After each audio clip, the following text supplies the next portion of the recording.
जय हिंद, वंदे मातरम। स्वागत है आप सभी प्यारे बच्चों का एक बार फिर से आप सभी के अपने YouTube चैनल पे, यानी कि फ्यूचर डिफेंस एकेडमी के ऊपर। और जैसा कि कमेंट सेक्शन में हमें मिला था कि सर ज्योमेट्री पढ़ाइए, तो देखिए ज्योमेट्री हम आज पढ़ने वाले हैं। बहुत अच्छे से डायग्राम्स यहाँ पे आपको दिख रहे होंगे, चाहे वो सर्कल है, चाहे वो ट्राइंगल्स के डायग्राम है, चाहे वो स्क्वायर है, रेक्टेंगल है, चाहे वो लाइन है, रे है, या लाइन सेगमेंट है। आगे और भी टॉपिक्स आएंगे। ये तो ज्योमेट्री का मुझे जो लगा इंटरफेस मैंने स्टार्टिंग में आपके लिए बना दिया है। तो हम पढ़ने वाले हैं ज्योमेट्री को। उसके पहले एक छोटा सा प्राउड मोमेंट है हमारे लिए कि हमारे जो एथलीट हैं नीरज चोपड़ा, जेवलिन थ्रो वाले, उन्होंने कल गोल्ड मेडल जीता है। तो आप सभी को हार्दिक बधाई है एक भारतीय होने के नाते।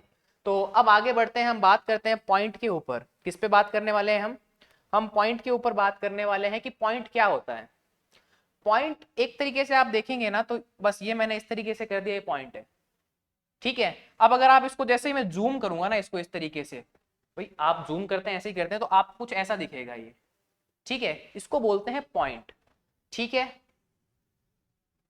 पॉइंट क्या होता है, अगर आप बात करें, आप एक सर्कल लेते हैं, मैं आपको एक एग्जांपल देता हूं लाइव। जैसे ये सर्कल था, अब इस सर्कल को एकदम आप छोटा करते रहिए, ये पॉइंट होता है। देख लो, दोबारा से बड़ा करके दिखा देता हूं मैं इसको। ये अब बड़ा था तो ये सर्कल था इस तरीके से। ठीक है। अब देखो, सर्कल की रेडियस अगर नेग्लेजिबल हो जाए, ये तो क्या था, आपका सर्कल था। अब अगर इस सर्कल की जो रेडियस है वो क्या हो जाए, नेग्लेजिबल हो जाए, ऑलमोस्ट अप टू जीरो हो जाए, मतलब एकदम ही नेग्लेक्ट हो जाए, जीरो के करीब हो जाए एकदम, तो क्या कंडीशन आएगी आप देखें। जैसे हम एक और सर्कल बना लेते हैं यहाँ पे। देखो ये सर्कल था, इसकी रेडियस जैसे जीरो होती रही, कम होते होते होते एकदम जीरो पे जब पहुंचेगी तो ये बन जाएगा, देखो पॉइंट। बना या नहीं बना, अभी देखना। रेड कलर वाले डॉट के अंदर ये जो बना हुआ है, इसको क्या बोलते हैं आप, पॉइंट बोलते हैं। ठीक है। तो पॉइंट एक तरीके से सर्कल ही होता है। आपको अगर पॉइंट की डेफिनेशन पूछे, तो एक तो आप बोल सकते हैं a point has no length and breadth, it is an exact location point. कहीं पे भी ऐसे बना दिया वो पॉइंट हो जाएगा। ठीक है। लेकिन ये डेफिनेशन है छोटे बच्चों के लिए जो 5th 6th क्लास में पढ़ते हैं। अगर आप RIMC का पेपर लिख रहे हैं, दैट मीन्स आपके पास में नॉलेज होनी चाहिए अप टू 10th क्लास, और थोड़े बहुत कॉन्सेप्ट 11th 12th के भी आने चाहिए। तो circle of negligible radius is called circle of negligible और ऑलमोस्ट जीरो रेडियस पॉइंट या रेडियस इज कॉल्ड पॉइंट। मतलब कि जिस सर्कल की रेडियस एकदम कम होगी, बिल्कुल नेग्लेक्ट करने जैसी होगी वो, या फिर जीरो रेडियस का कोई सर्कल होगा जिसकी रेडियस जीरो, यानी बहुत ही दिखेगा ही नहीं। भाई आप पॉइंट की रेडियस देख सकते हो क्या, बहुत ज्यादा कोई जूम कर लो तब आप देख सकते हो लिटरली, नहीं तो आप उसकी रेडियस नहीं देख सकते। जैसे मैंने ये लिख रखा है, इसकी रेडियस आप देख सकते हो क्या, जूम आउट करके देख सकते हो, लेकिन अगर मैं कहूँ नेकेड आई से हम नहीं देख सकते। ठीक है। तो आपको पता होना चाहिए सर्कल ऑफ नेग्लेजिबल रेडियस या ऑलमोस्ट जीरो रेडियस क्या होता है, आपका पॉइंट होता है। पॉइंट के अंदर ना कोई लेंथ होती है और ना ही कोई क्या होती है, ब्रेथ होती है, सिर्फ ये लोकेशन के काम आता है। ठीक है। स्पेस के अंदर, स्पेस इन द सेंस आप उस स्पेस में मत पहुंच जाओ, कहीं पे भी कोई भी चीज लोकेट करनी होती है तो पॉइंट दिखाते हैं। आप लोग गूगल मैप यूज करते हैं ना, आप बच्चे गूगल मैप यूज करते हैं, और गूगल मैप के अंदर अगर आप देखेंगे ना, तो कोऑर्डिनेट्स दिए हुए होते हैं। आप जिस भी पॉइंट पे अंगुली लगाते हैं ना, तो वहां पे क्या होते हैं, ऐसे कोऑर्डिनेट जैसे मिलते हैं। तो एक्चुअल में वो काम होता है पॉइंट्स का। ठीक है। तो ये पॉइंट्स उस काम में आते हैं। नेक्स्ट देखो, छोटी सी डेफिनेशन थी पॉइंट की। आगे आते हैं लाइन, रे, और आपका लाइन सेगमेंट। तो देखो सबसे पहले हम बात करते हैं लाइन की। ये आपकी होगी लाइन। ठीक है। अब देखो इसके दोनों साइड में एरो है, दैट मीन्स ये जो लाइन है आपकी, ये इस तरफ भी आपकी जा सकती है और इस तरफ भी जा सकती है। और कितनी डिस्टेंस जाएगी, इनफाइनाइट डिस्टेंस तक है। मतलब कि ये लेफ्ट और चाहे राइट, कोई भी डिसीजन हो, कोई भी डायरेक्शन हो, ये इनफाइनाइट तक जा सकती है। इस बोर्ड से तो खत्म हो गया, कहीं पे भी जा सकती है। तो ये क्या होती है आपकी लाइन, इसका एंडिंग पॉइंट होता है क्या? तो यहां पे आप लिखोगे नो एंडिंग पॉइंट, इसका क्या नहीं होता? एंडिंग पॉइंट नहीं होता। फिर बात करते हैं रे की। किसकी बात करेंगे प्यारे बच्चों? अब हम बात करने वाले हैं रे की। तो ये हो गई आपकी रे, हो गई रे। अब सुनिए, रे के अंदर क्या होता है प्यारे बच्चे? रे के अंदर जो ये वाला पॉइंट है ना इस तरफ, ये आपका एक फिक्स पॉइंट होता है। क्या होता है? Fix point. यानी कि इस तरफ आपकी जो ये लाइन है या ये रे है, बेसिकली रे है ये, ठीक है, ये वाला पॉइंट फिक्स है, मतलब इसके इस तरफ लाइन नहीं बढ़ेगी। एरो किस तरफ है? इस तरफ, तो लाइन इस तरफ ही बढ़ने वाली है आगे। समझ में आई बात? इसमें देखो दोनों साइड एरो है, तो लाइन क्या है? दोनों साइड बढ़ सकती है। इसके अंदर फिक्स पॉइंट है ये वाला, तो लाइन इस तरफ नहीं बढ़ेगी, यहाँ पे हाईएस्ट यहीं तक आ सकती है, और ये आगे आप बढ़ाना चाहो वहां तक बढ़ जाएगी। क्लियर है? अब सुने बात को, क्या सिर्फ ऐसा ही हो सकता है? सर ऐसा नहीं हो सकता क्या कि अगर हम लाइन को ऐसा बना ले यूं, ये भी तो हो सकता है। उस कंडीशन में क्या होगा?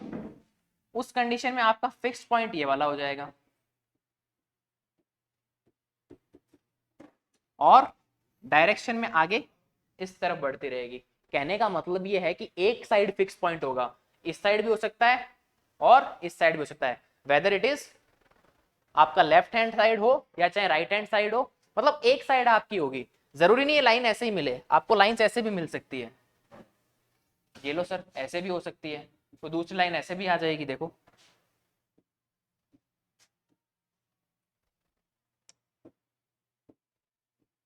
एक लाइन ये हो गई एंड सेकंड लाइन देखो ये हो गई। तो बेसिकली होगा क्या कि आपके एरोस किधर भी जा सकते हैं लाइन के, कोई ऐसा डायरेक्शन नहीं है कि भाई ये वर्टिकली होगी या हॉरिजॉन्टल भी होगी, कैसे भी हो सकती है। तो ये हुआ क्या यहाँ पे आप सभी ने देखा कि इसके अंदर बेसिकली होगा क्या कि एक पॉइंट आपका फिक्स होगा और एक पॉइंट आपका कहीं पे भी जा सकता है, मतलब वो फ्री है, फ्री टू मूव है। तो देखो फिक्स कौन सा होगा? जिसके ऊपर एरो नहीं लगा हुआ है। और ये क्या है? ये आपका ये मूवेबल पॉइंट है, ये कह सकते हो आप फ्री पॉइंट है। ये फ्री होता है, फ्री टू मूव है, जितना जाना चाहे जहां जाना चाहे वहां पे जा सकता है। जैसे कि अगर आप अपने घर में बड़े भाई हो, ठीक है, जो बड़ा बच्चा होता है उसके ऊपर रिस्पॉन्सिबिलिटी होती है कि तुझे छोटे बच्चे का ध्यान रखना है, ये करना है, वो करना है, या अपने छोटे भाई का ध्यान रखना है, छोटी बहन का ध्यान रखना है। और छोटा बच्चा होता है ना, वो कुछ भी कर सकता है, वो बड़े भाई के बाल खींच लेगा, उसको थप्पड़ मार देगा, सामने बोलेगा, ये करेगा, वो करेगा, लेकिन बड़ा भाई नहीं कर सकता क्योंकि वो बड़ा है। ठीक है, समझाने की दृष्टि से बता रहा हूं। तो छोटा वाला क्या होता है? फ्री टू मूव होता है। तो ये वाला हिस्सा छोटे भाई की तरह फ्री टू मूव है, और ये आपका बड़े भाई की तरह क्या है? आपका एकदम स्टेबल है कि भाई मुझे यहीं रहना है, मुझे ऐसे ही करना है। ठीक है, क्लियर हुई यहां तक की बात? नेक्स्ट बात करेंगे लाइन सेगमेंट की। देखो लाइन सेगमेंट में क्या होता है, ये वाला पॉइंट और ये वाला पॉइंट, बोथ पॉइंट फिक्स्ड होते हैं। दोनों पॉइंट क्या होते हैं?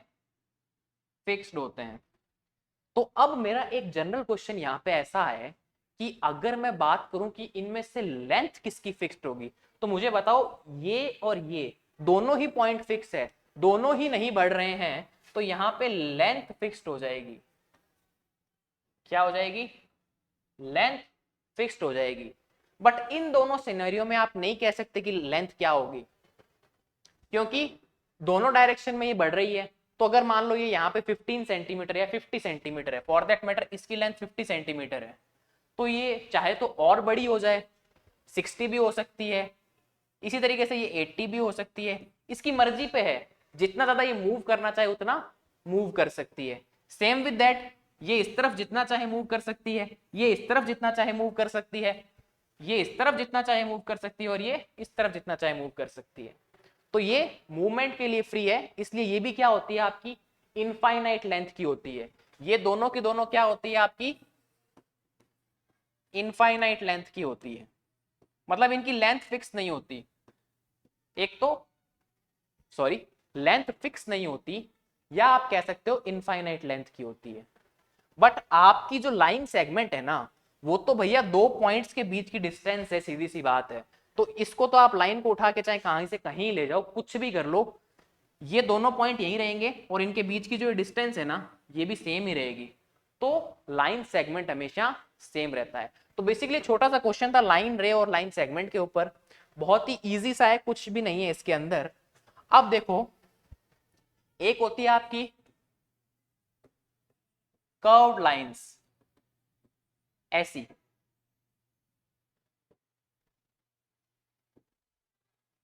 लहरें देखिए क्या पानी की समुद्र के अंदर यूं यूं यूं यूं चलती रहती है, तो ये एक तरीके से आपकी वो लहर है। या आप बात करो ऋतिक रोशन वाला जो डांस है, ठीक है, कि भाई वो यूं यूं अंगुलियां करके डांस करता है, तो एक्चुअल में उसको क्या बोलते हैं, कर्व्ड लाइंस। कौन सी लाइन है ये, कर्व लाइंस। देख लो कर्व बन रहे हैं ना, यहाँ पे कलर चेंज करके भी दिखा देते हैं, देखो कर्व बन रहा है यूं, कर्व बन रहा है यूं, देखिए कर्व बन रहे हैं लाइंस के अंदर।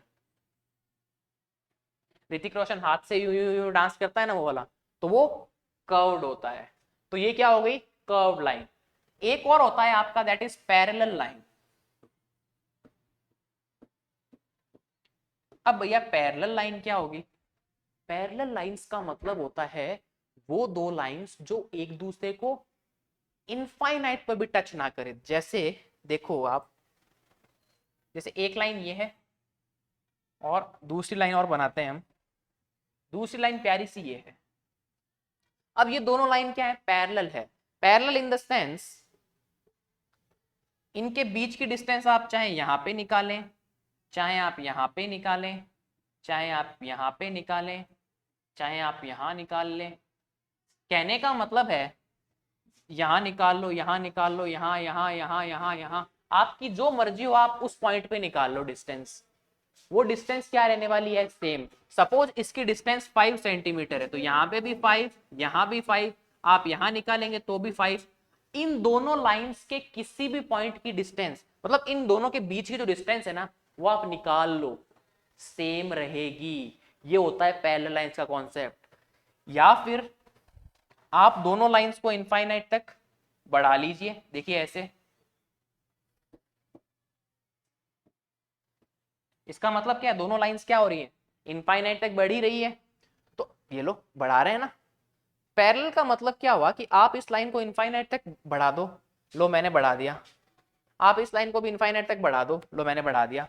ये दोनों एक दूसरे को क्या इंटरसेक्ट कर रही है, क्या एक दूसरे को काट रही है, क्या नहीं काट रही ना, तो ये पैरेलल लाइंस है।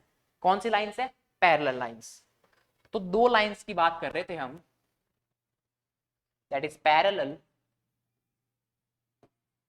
And intersecting lines.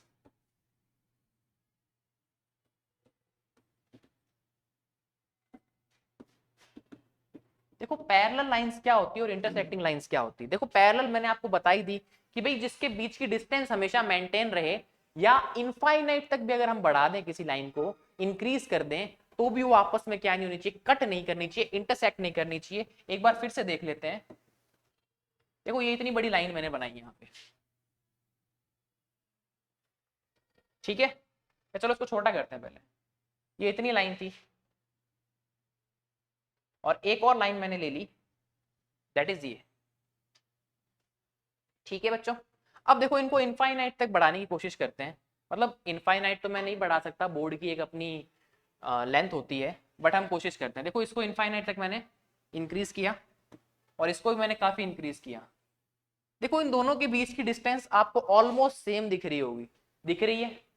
डिस्टेंस का मतलब आप समझ ही रहे हो ना, कि भैया यहाँ से यहाँ तक की जो डिस्टेंस है, यहाँ से यहाँ तक की जो डिस्टेंस है, यहाँ से यहाँ तक की जो डिस्टेंस है, मतलब इनके बीच की जो गैप है, डिस्टेंस है, वो सेम रहेगा।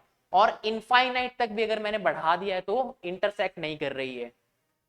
वो कौन सी लाइंस होती है, पैरेलल लाइंस। और इसको ऐसे भी दिखाते हैं, सपोज इस लाइन का नाम मैं कह देता हूं ए बी, और इस लाइन को मैं बोल देता हूं क्या बच्चों, सी डी। अब मुझे बताना है कि ए बी पैरेलल है सी डी के, ये तो मैंने स्टेटमेंट से बता दिया आपको, बट मुझे मैथमेटिकली रिप्रेजेंट करना है, तो उसके लिए मैं लिखूंगा ए बी, यानी कि ऊपर वाली लाइन, दो ऐसे बड़े डंडे, that means parallel C D. ये क्या है प्यारे बच्चों, ये इसको रिप्रेजेंट करने का प्यारा सा तरीका है। ठीक है सर, ये तो बता दिया आपने, ये इंटरसेक्टिंग भी लिखा हुआ है आपने, इसके बारे में थोड़ा ज्ञान दे दो। तो इसका ज्ञान भी ले लो। देखो दो लाइन से, एक लाइन ऐसे है और दूसरी लाइन क्या है, दूसरी लाइन कुछ हाँ ऐसे, ये अपने आप ही आ गई।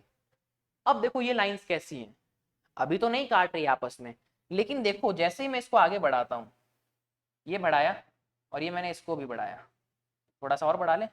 अब देखो ये जैसे ही आई, यहां पे ये जो पॉइंट है रेड से दिखाएं, अच्छा दिखेगा, देखें ये जो पॉइंट है यहाँ पे क्या हुआ, इन्होंने इंटरसेक्ट कर लिया।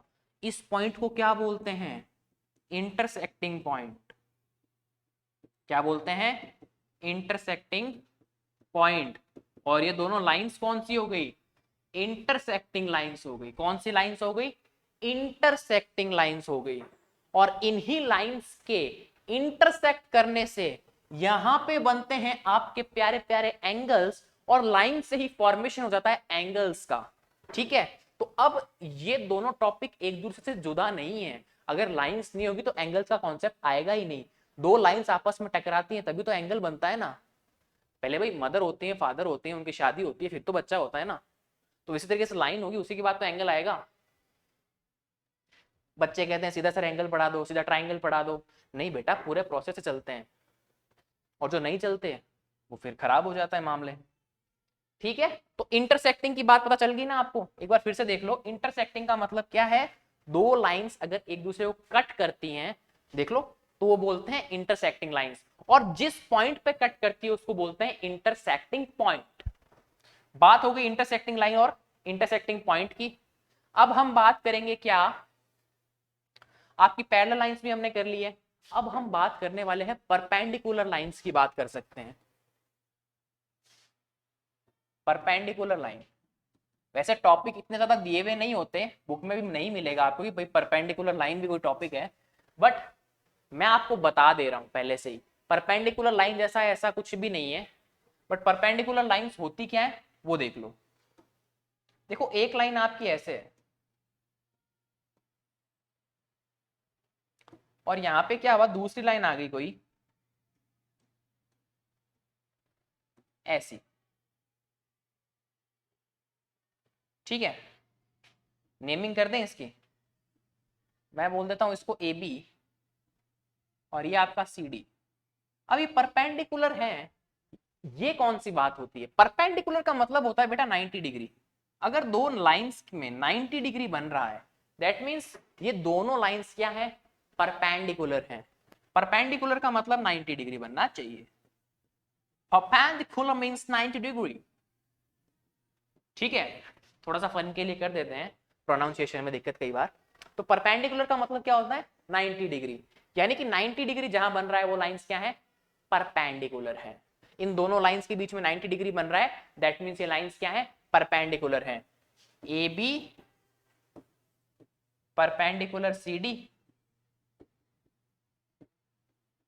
या आप ऐसा भी लिख सकते हो C D perpendicular A B, both are same thing.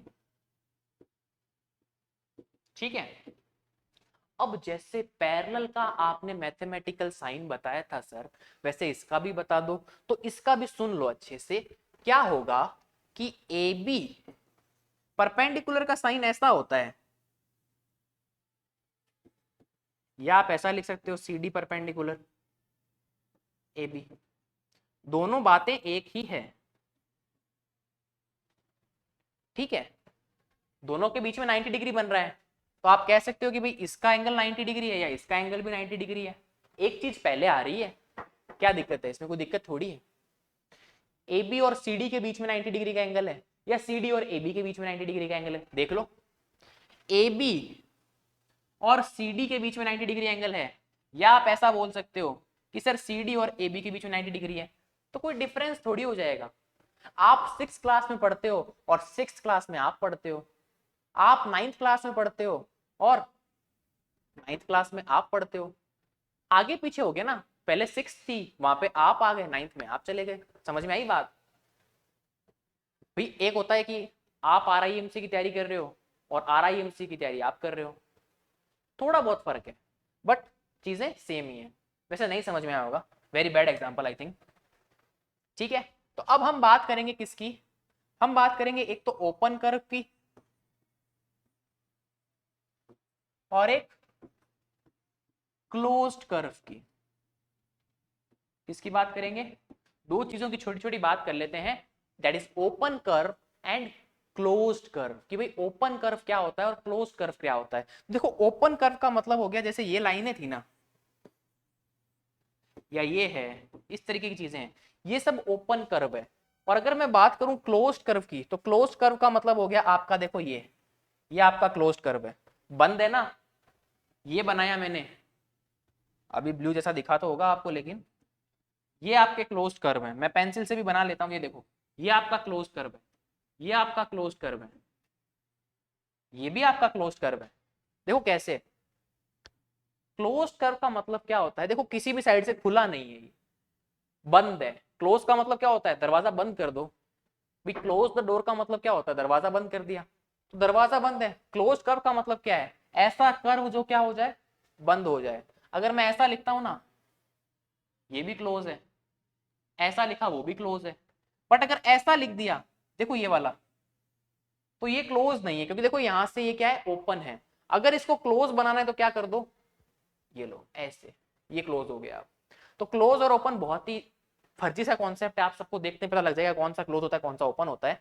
अब हम छोटे से एंगल्स की बात और कर लेते हैं कि भाई एंगल्स कौन कौन से होते हैं। तो बस आज का लास्ट टॉपिक है, हम एंगल्स के ऊपर बात कर लेते हैं कि भाई एंगल्स किस किस टाइप के होते हैं। तो सबसे पहला आता है आपका एक्यूट एंगल।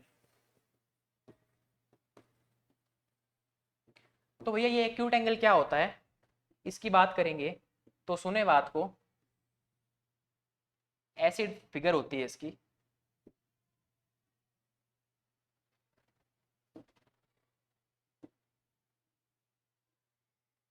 अब कोई बताएगा कि मैंने इसमें सिर्फ ये ऐसे ही क्यों किया,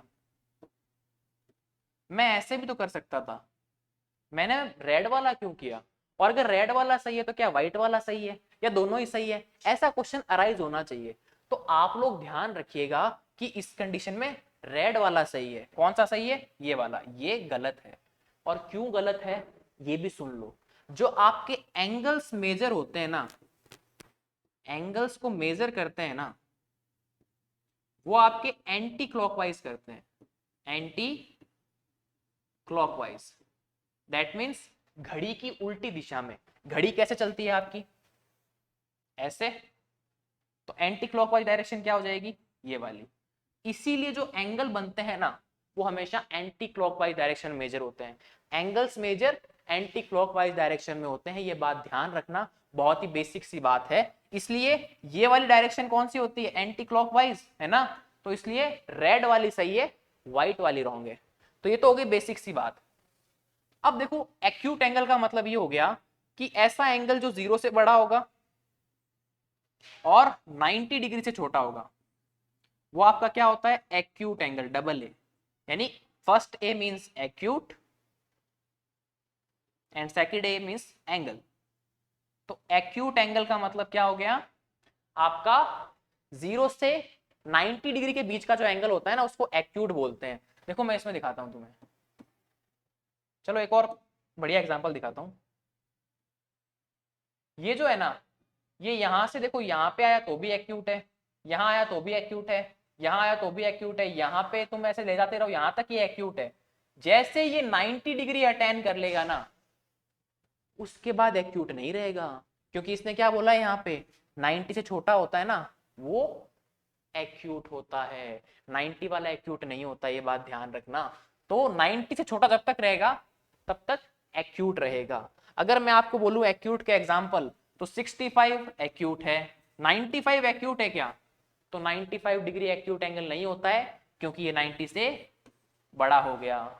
बाकी जितने भी 0 से 90 के बीच में वो सब एक्यूट एंगल है। तो बेसिकली आपको ये बात ध्यान में रखनी है। नेक्स्ट हम बढ़ते हैं राइट एंगल के ऊपर। और राइट एंगल आप सभी को पता है कितना डिग्री होता है, 90 डिग्री होता है। अगर आपको कहीं 90 डिग्री दिख रहा है या परपेंडिकुलर दिख रहा है तो वो राइट एंगल होता है। ऐसा, कैसा, ऐसा, कितनी डिग्री होता है, प्यारा प्यारा 90 डिग्री। तो 90 डिग्री आपका क्या हो गया, राइट एंगल हो गया। नेक्स्ट हम बात करेंगे ऑब्ट्यूस एंगल की, कि भैया ऑब्ट्यूस एंगल क्या होता है। लास्ट में इनकी एक टेबल भी बनवा दूंगा आपको आज की क्लास में, थोड़ी लंबी हो सकती है पर बने रहिएगा।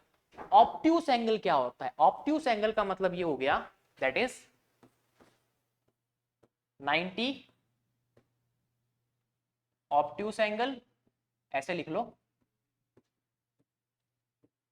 180, यानी कि आपका जो ऑब्ट्यूस एंगल है वो ग्रेटर देन तो क्या हो जाएगा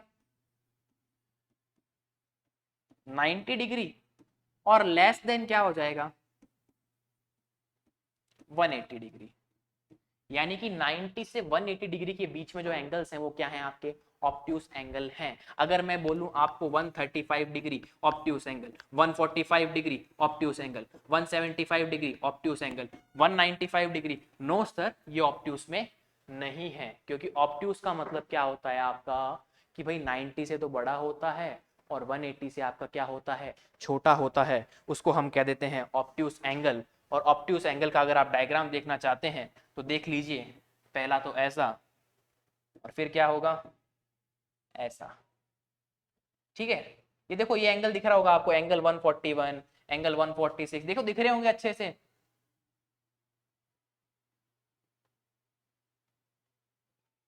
अब देखो ये 180 हो गया ना, दैट मीन्स ये वाला एंगल आपका ऑब्ट्यूस में काउंट होगा या नहीं होगा, बताएं जल्दी से।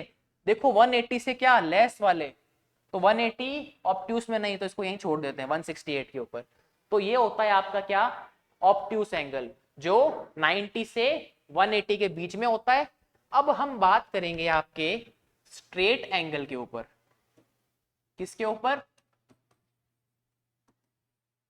स्ट्रेट एंगल, या स्ट्रेट लाइन भी बोल देते हैं इसको कई बार जल्दबाजी के अंदर। थोड़ा सा राइटिंग पे ध्यान मत दीजिएगा, कंटेंट को थोड़ा सा मुझे खींचना है। तो स्ट्रेट एंगल का मतलब हो गया 180 डिग्री। स्ट्रेट एंगल का मतलब क्या होता है 180 डिग्री, यानी कि 180 डिग्री ये आपका स्ट्रेट एंगल होता है, ठीक है। तो अब हम बात करेंगे नेक्स्ट वीडियो के अंदर, क्योंकि वीडियो थोड़ा सा लेंदी हो गया है, तो आप स्ट्रेट एंगल तक पढ़ के आए। हमने क्या पढ़ा है, straight angle 180 degree, obtuse angle that is 90 से 180 के बीच में होता है। उसके बाद में हमने बात की है राइट एंगल की, जो 90 डिग्री होता है। उससे पहले हम बात कर रहे थे एक्यूट एंगल की, जो 0 से 90 डिग्री के बीच में होता है। और एंगल्स को हमेशा एंटी क्लॉकवाइज डायरेक्शन के अंदर मेजर करते हैं, ये भी बात कर चुके हैं। उससे पहले हमने पढ़ा कि भाई ओपन कर्व और क्लोज क्या होते हैं। ओपन मतलब देखो खुले हुए हैं, क्लोज मतलब देखो कर्व आपका बंद है ठीक तरीके से। फिर हमने बात की थी परपेंडिकुलर लाइंस, मतलब लाइंस के बीच में एंगल कितना हो रहा है 90 डिग्री हो रहा है, वो परपेंडिकुलर लाइंस होती है। परपेंडिकुलर का सिंबल ये वाला होता है भाई, ऐसे और ऐसे, खत्म कहानी। उससे पहले हमने पढ़ा था कि भाई पैरेलल लाइंस क्या होती है, मतलब ऐसी लाइंस जो इनफाइनाइट तक भी अगर हम इंक्रीज कर दें तो नहीं काटे एक दूसरे को, इंटरसेक्ट नहीं करे, और उनके बीच की डिस्टेंस देखो ये वाली चाहे ये वाली हमेशा सेम रहे, वो होती है पैरेलल लाइंस। और शो करने के लिए सिंबल क्या होता है, ये दो खड़े लंबे डंडे, ठीक है, दो डंडे बना रखे हैं ना ऐसे, देखो ये, या दो लाइंस कह सकते हो एक तरीके से इसको। फिर बात करते हैं इंटरसेक्टिंग लाइंस की, उसका मतलब क्या होता है, ऐसी लाइंस जो कट करें एक दूसरे को, उन लाइंस को कहते हैं इंटरसेक्टिंग लाइन। और जिस पॉइंट पे करते हैं वो पॉइंट होता है इंटरसेक्टिंग पॉइंट। कर्व लाइन और पैरेलल लाइन पढ़ ही चुके हैं। फिर आपको लाइन रे और लाइन सेगमेंट भी पढ़ चुके हैं। पॉइंट के बारे में पढ़ लिया था, सर्कल ऑफ नेग्लेजिबल रेडियस या जीरो रेडियस बोलते हैं पॉइंट को, सीधा लिखा हुआ आ सकता है पॉइंट, फिर लिख देगा सर्कल ऑफ जीरो रेडियस या सर्कल ऑफ नेग्लेजिबल रेडियस। और ये आपकी ज्योमेट्री की जो इंट्रोडक्टरी क्लास थी वो यहाँ पे फिनिश होती है। तो उम्मीद करते हैं कि भाई नेक्स्ट वीडियो में हम बहुत जल्दी मिलने वाले हैं।